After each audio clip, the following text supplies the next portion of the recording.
ایران کا جوابی وار حملوں کی 27ویں لہر، تہران ریفائنری کے جواب میں حیفا میں آئل ریفائنری کو نشانہ بنانے کا دعویٰ۔ مشرق وسطی میں بھی امریکی اہداف ایران کے نشانے پر ہیں۔ متحدہ عرب امارات میں الزفرا ایئر بیس پر ڈرون حملہ کیا گیا۔ UAE وزارت دفاع کا 15 میزائل اور 121 ڈرونز تباہ کرنے کا دعویٰ۔ دبئی میڈیا آفس کے مطابق البارشہ کے قریب ڈرون مار گرایا، ملبے کی زد میں آ کر پاکستانی شہری جاں بحق، گاڑی میں آگ لگ گئی۔ سعودی عرب کا 15 ڈرونز اور 1 بیلسٹک میزائل تباہ کرنے کا دعویٰ۔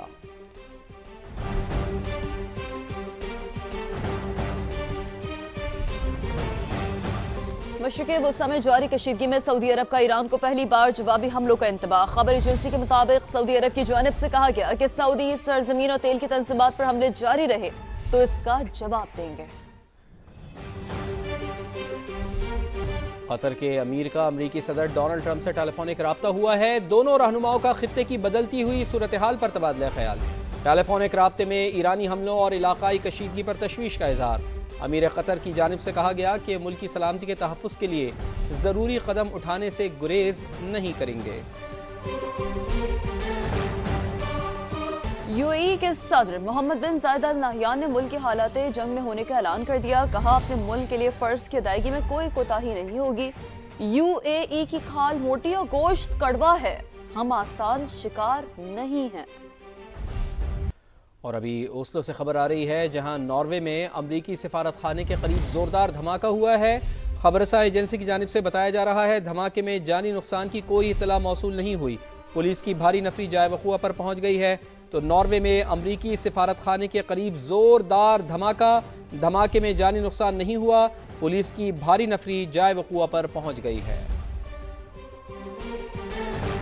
کویت میں ایران کے ڈرون حملے میں مارے گئے 6 امریکی فوجی کی لاشیں امریکہ پہنچا دی گئی۔ لاشوں کو ڈور ایئر بیس پر لایا گیا، جہاں صدر ڈونلڈ ٹرمپ اور خاتون اول میلانیا ٹرمپ بھی موجود تھے۔ امریکی نائب صدر JD وینس اور سینئر فوجی حکام بھی موجود تھے، جنہوں نے فوجیوں اور ان کے اہل خانہ سے ملاقات کی۔ صدر ٹرمپ نے امریکی فوجی کی ہلاکت پر افسوس کا اظہار کیا۔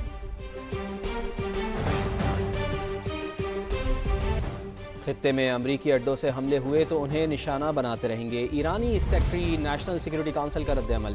علی لاریجانی نے واضح کیا ہے کہ ایران کا ہدف خطے کے ممالک نہیں بلکہ امریکی فوجی اڈے ہیں۔ دشمن کو جواب دینا ایران کا حق اور مستقل پالیسی ہے۔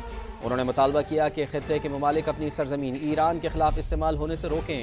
ان کا مزید کہنا تھا کہ صدر ڈونلڈ ٹرمپ مقاصد حاصل کرنے میں ناکام رہے، امریکہ کو کارروائیوں کی قیمت چکانا ہوگی۔ ایران نے آبنائے ہرمز کو بند نہیں کیا، جنگ کی وجہ سے متاثر ہوا۔ علی لاریجانی نے کچھ امریکی فوجیوں کو قیدی بنانے کا بھی دعویٰ کیا ہے۔ مشرق وسطی کے ممالک پر حملوں میں پہل نہیں کریں گے، ایران کا بڑا اعلان۔ عبوری لیڈرشپ کونسل نے نئی پالیسی کی منظوری دے دی۔ صدر مسعود پزشکیان کہتے ہیں خطے کے ممالک سے کوئی دشمنی نہیں، جب تک کسی ملک کی سرزمین ہمارے خلاف استعمال نہیں ہوگی کارروائی نہیں کریں گے، مگر امریکہ اور اسرائیل کی غنڈہ گردی کے سامنے نہیں جھکیں گے۔ خبر ایجنسی روئٹرز کے مطابق صدر پزشکیان کے معافی کے بیان کے بعد اندرونی اختلافات نمایاں ہو گئے۔ ایران کے مذہبی حلقے اور طاقتور پاسداران انقلاب ایسے بیان کو کمزوری کا اظہار قرار دے رہے ہیں۔ نئے سپریم لیڈر کے انتخاب کے لیے مجلس خبرگان رہبری کا اجلاس آج ہوگا۔ امریکی اخبار کے مطابق ایران پر پہلے حملے میں وہ ہدف مارے گئے جو وائٹ ہاؤس کے مطابق مذاکرات کے لیے زیادہ تیار سمجھے جاتے تھے۔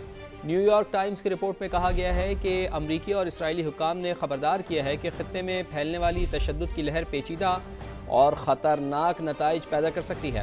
پینٹاگون نے کانگریس کو بتایا ہے کہ جنگ کے پہلے ہفتے میں تقریباً 6 ارب امریکی ڈالرز کا نقصان ہوا۔ امریکی حکام نے کانگریس کو آگاہ کیا ہے کہ ایران اب بھی اپنے میزائل پروگرام کا آدھا حصہ برقرار رکھے ہوئے ہے اور اپنے ڈرون پروگرام کا بڑا حصہ بھی ابھی فعال ہے۔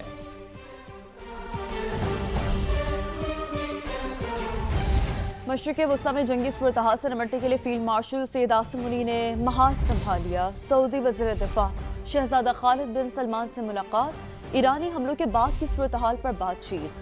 دونوں رہنماؤں نے خطے میں امن کے لیے مربوط کوششوں پر زور دیا۔ پاک سعودی عرب اسٹریٹجک دفاعی معاہدے کے تحت مشترکہ اقدامات بھی زیر غور لائے گئے۔